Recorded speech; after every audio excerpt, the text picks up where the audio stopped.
In the aftermath of the assassination attempt, medics, doctors, and nurses jumped into action to treat the wounded. Now, as we said, both Dutch and Copenhagen were taken to Allegheny General Hospital for treatment. Chris Hoffman is live now after speaking with hospital leadership about their response when the crisis kicked into high gear. Chris? Josh, medics were already up there at the Butler Farm Show, and they had to quickly jump into gear, quickly trying to save the lives of those two men who were shot up there. Ultimately, they had to be life flighted to Allegheny General Hospital over here on the north side. Take a look at what happened.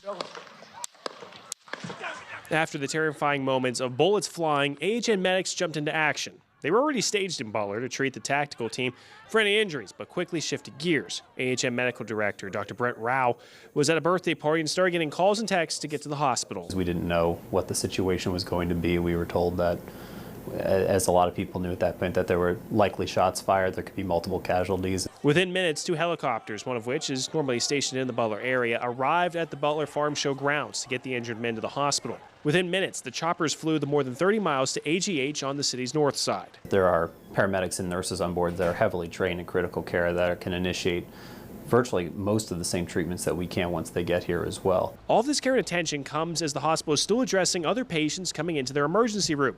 Dr. Rao had other doctors on standby to come in if the shooting ended up being worse than it already was. Once people arrive here, it's about doing two things. It's about preparing for what we could see. It's also about remembering that you're also at a level 1 emergency department and that there are many other patients here that still require care. And Dr. Rao says his team performed admirably in the face of a stressful and scary situation.